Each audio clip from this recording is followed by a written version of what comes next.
Welcome back friends.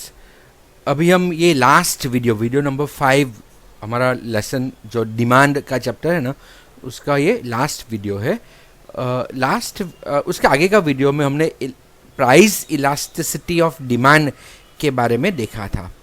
अब ये video में हम income elasticity of demand and cross elasticity of demand के बारे में देखेंगे and will see about the methods of measuring elasticity of demand and ये लेसन पूरा कंप्लीट हो जाएगा। So let's start.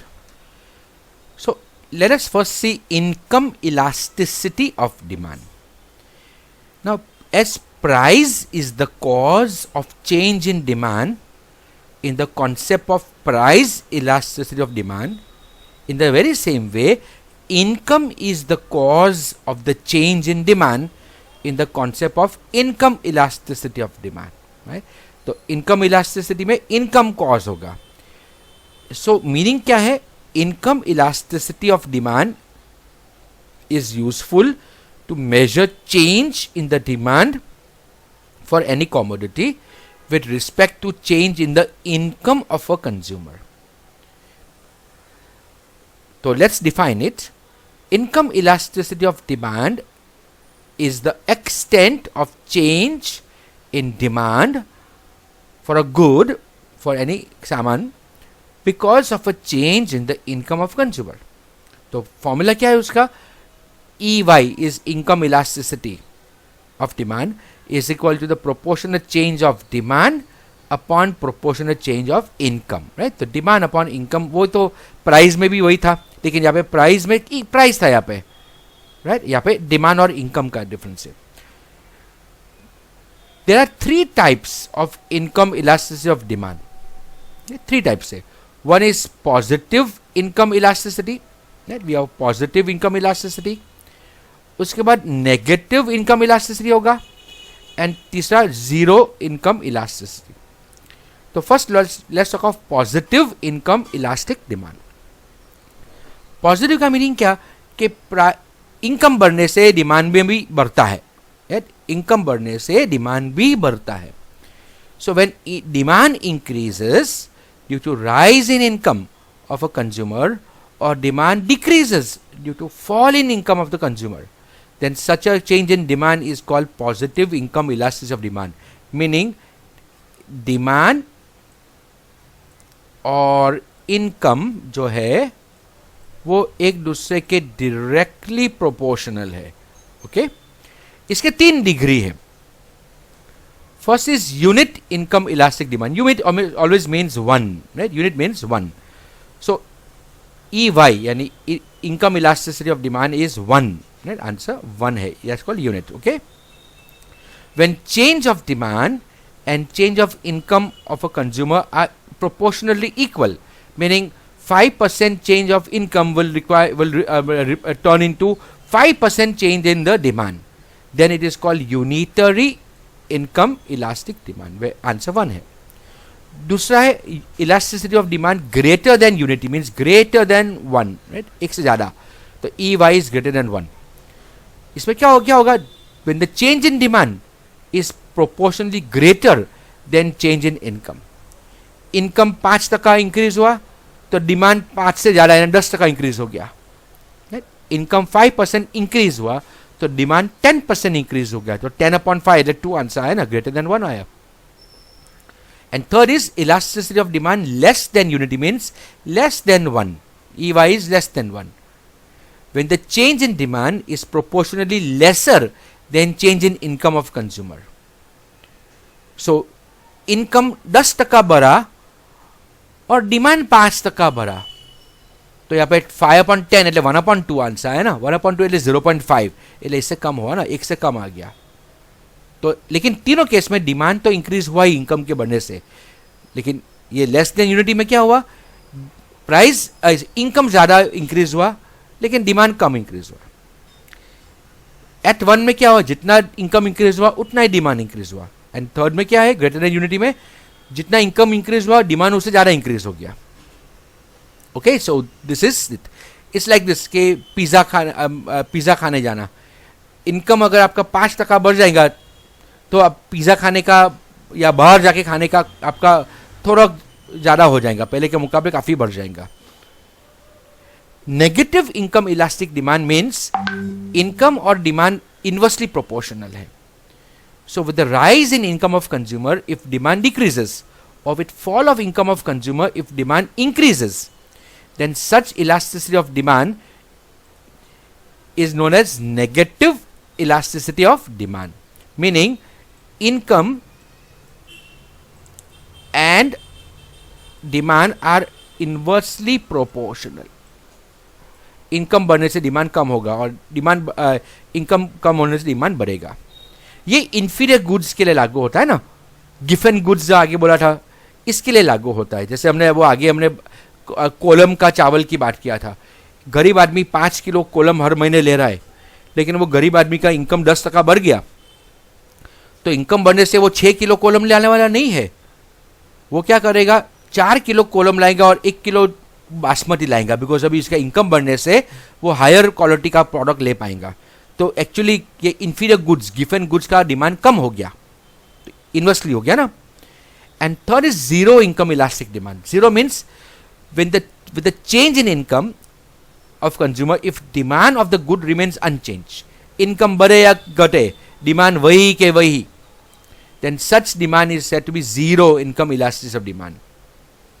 Okay, this type of demand is seen for low price goods like salt, postcard pins, matchstick, stapler pins, etc. Even medicines में भी we can take ना, medicines में भी ऐसे ही होगा ना कि आपकी इनकम बढ़े या कम हो, आपका जो डिमांड है वो तो वही के वही ना, it will not change, right? Now last topic of this lesson is cross price elasticity of demand. See, कोई भी गुड्स जो है इकोनॉमिक्स में, we can compare them in the context of either substitute goods और complementary goods. इसके बारे में हमने आगे देखा था। सब्स्टिट्यूट गुड्स क्या है और कॉम्प्लीमेंट्री गुड्स क्या है वो देख लेते हैं। Substitute goods means those goods which can be easily used in place of a given good for satisfying a want, as they are very close alternative of a given good. Like let us say मैं लीमू शरबत लूँ मैं, या मैं शेरडी sugar cane लूं।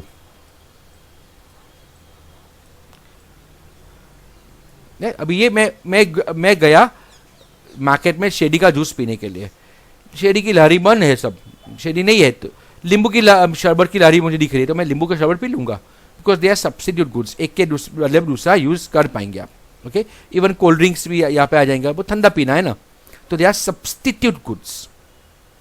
And second is complementary goods. Complementary goods are goods which are consumed together, jointly. One good cannot be consumed without the other. In other words, they must be consumed together, like tea and sugar. शक्कर वाली चाय पीते हैं तो चाय और sugar साथ में होते हैं। ऐसा नहीं होता कि आप सिर्फ शक्कर का पानी पी लेंगे, चाय नहीं पिएंगे, या सिर्फ चाय पिएंगे, शक्कर नहीं डालेंगे। आप दोनों एक साथ कंज्यूम करेंगे ना, दे आर कॉम्प्लीमेंट्री। अब इनका डिमांड पे क्या फर्क पड़ेगा, दोनों का अलग फर्क है ना।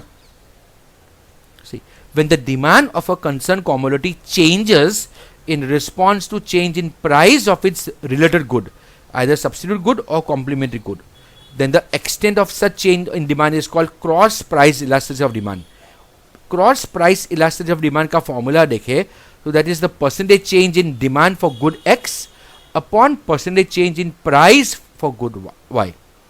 अब हम ये दो गुड्स देख लेते हैं, सब्स्टिट्यूट गुड्स, लींबू और शेरडी का जूस का बात करें। शेरडी और का जूस और लींबू का पानी दोनों 10 रुपये में मार्केट में मिल रहा है। ओके, तो कस्टमर उसके चॉइस के हिसाब से दोनों में से कोई भी लेगा। लेकिन let's say any particular day consumer market में गया और एक लींबू शरबत की लहरी है, दूसरी बाजू में शेरडी की जूस की लहरी है, दो लहरी पे है, और वो जाके शेरडी की जूस पे गया और शेरडी वाले ने बोला साहब शेरडी महंगा हो गया है, आज 15 रुपया का कॉस्ट, आज से 15 रुपया हो गया, 10 की जगह पे अभी आप 15 लेंगे। कंज्यूमर क्या करेगा, he may not buy sugarcane juice, वो शायद लींबू का जूस पिएगा। यानी ज़्यादा कंज्यूमर जो नॉर्मली शुगर केन जूस पीते हैं आज वो लींबू के जूस पे आ जाएंगे, बिकॉज शेरडी आज महंगा हो गया है। ओके, सो सब्सिट्यूट गुड्स में जब एक का भाव बढ़ेगा तो दूसरे का डिमांड बढ़ जाएगा, एक का भाव कम होगा तो दूसरे का डिमांड कम हो जाए, एक का भाव कम होगा तो दूसरे का डिमांड भी कम हो जाएगा। ओके, इसका भाव बढ़ेगा, इसका डिमांड बढ़ जाएगा, इसका भाव कम होगा, इसका डिमांड कम हो जाएगा। Okay, that's substitute. And complementary की बात करें the tea and sugar, sugar का भाव या चाय का भाव बढ़ने से लोग चाय कम पिएंगे, इसलिए शुगर का भी यूज कम हो जाएगा। या शुगर का भाव बढ़ने से लोग शायद दिन में 4 बार चाय पी रहे, अभी 3 बार चाय पिएंगे, यानी शुगर का एक का भाव बढ़ने से दूसरे का डिमांड कम हो जाता है। तो they are complementary goods. Okay, because they are taken together. तो शुगर का भाव बढ़ने से शुगर का डिमांड कम हो जाएगा, and because sugar and T R taken together, T का डिमांड भी कम हो गया। आई फॉलोइंग दिस? तो ये हमारा क्रॉस प्राइस इलास्टिसिटी हुआ। And last topic is the method of measuring elasticity of demand. ये लेसन में हमने लॉ ऑफ डिमांड देखा एंड इलास्टिसिटी ऑफ डिमांड देखा ना। लॉ ऑफ डिमांड क्या एक्सप्रेस कर रहा है? N inverse relationship between price and demand, लेकिन वो एक्सटेंट ऑफ वेट हमारी चेंज नहीं दिखा रहा है ना। लाइक प्राइस में 10% चेंज आने से डिमांड में कितना चेंज आता है, ये लॉ ऑफ डिमांड नहीं दिखाता है, लेकिन इलास्टिसिटी ऑफ डिमांड ये एक्सटेंट दिखाता है। They show the extent that is studied by elasticity of demand. Elasticity of demand को मेजर करने के लिए काफी मेथड्स है। 3 methods are most commonly used. One is method of proportional change, ये हमने यहाँ पे दिखाया, देखो परसेंटेज चेंज इन गुड्स, ये जो फॉर्मूला अब तक हमने यूज किया, you see ये प्रोपोर्शनल चेंज का formula, all this method are, ये first method. Second is the total outlay method और total expenditure method, and third is the geometric method, यानी ग्राफ बना के हम उसका ढूंढ सकेंगे। Alright, so you can see ये पूरा लेसन यहाँ पे कंप्लीट हुआ है। ये लेसन्स को समझने के लिए या इकोनॉमिक्स को समझने के लिए आप एग्जाम्पल्स मन में प्रिपेयर करो। डिमांड का कर्व ये सब समझने के लिए मन में एग्जाम्पल्स लो, और एग्जाम्पल्स को लॉजिकली एनालाइज करो, एंड देन यू सी कैसे वो एग्जाम्पल्स आपके ये रूल को फॉलो कर रहे। ऐसे करके आपका अंडरस्टैंडिंग बढ़ेगा, एंड वंस अंडरस्टैंडिंग क्लियर होगा तो ही बाद में आप लर्न कर पाएंगे, आराम से लर्न कर पाएंगे।